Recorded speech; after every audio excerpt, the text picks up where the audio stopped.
Duff Goldman didn't hold anything back. In the quiet aftermath of Anne Burrell's sudden passing, he took to Instagram with a message that wasn't polished or performative, but real, raw, and heartfelt. He opened the door to a part of his life many of us didn't know existed. A chapter that revealed the depth, the complexity, and the fierce bond he once shared with Anne. And the most striking part?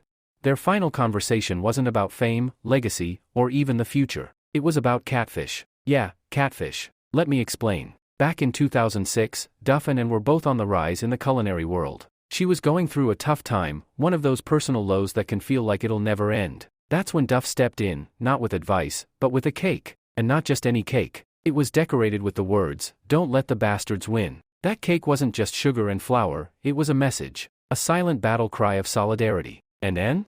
She never forgot it. As Duff put it in his tribute, she never did. That moment was the foundation of a friendship built not on public appearances or TV moments, but on resilience, respect, and the quiet comfort of being seen by someone who understands. But like many friendships, theirs wasn't always consistent. Life happened. Work, distance, time, they drifted apart. Yet, they always carried pieces of each other with them. And then, about a year or two ago, fate stepped in again. They crossed paths at a gala in New York. After all that time, all it took was one look, and Duff knew. And was happy. Truly happy. He described that night as one that left his heart lifted and full of light. He saw something in her eyes that every real friend hopes to witness: peace, love, and contentment. Now here's where it gets both funny and gut-wrenching. The last real conversation Duff had with Anne?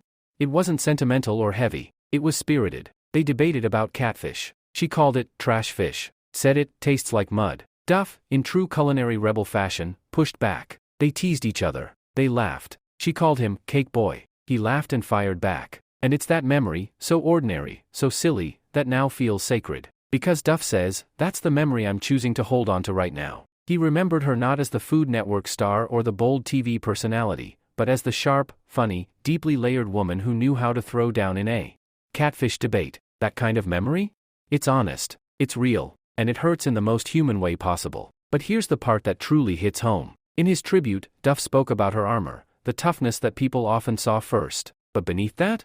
He said there was a depth of compassion and kindness that was absolutely beautiful. That Anne Burrell wasn't just a chef or a celebrity. She was someone who loved hard, fought hard, and cared deeply. And in the most poetic ending to his post, Duff imagined a reunion with her somewhere beyond this life. Just the two of them, sitting on the banks of a slow-moving river, fishing rods in hand, chicken livers for bait, a six-pack nearby, talking trash about catfish again, like nothing had changed. Rest up, chef, he wrote, for simple words that carry the weight of 1,000 unsaid things. If you've ever had a friend like that, someone who drifts in and out of your life but always leaves a mark, you'll understand just how profound Duff's words really are. It's the little moments that stay with us. The cake with a message, the jokes about catfish, the shared glance at a gala, and the ache of knowing that was the last time. So as fans and fellow chefs continue to mourn the loss of Anne Burrell, it's clear that the legacy she leaves behind isn't just on television. It's in memories like Duff's. In the raw, beautiful honesty of friendship. In the laughter, the debates, and the quiet reunions we never know will be our last. If this story touched you, take a second to hit that like button. Subscribe if you want more real, human stories behind the celebrities we think we know. And don't forget to turn on that bell, because we've got more heartfelt updates coming your way soon. Let's honor Anne the way she lived, bold, funny, compassionate, and unforgettable. Rest in power, chef.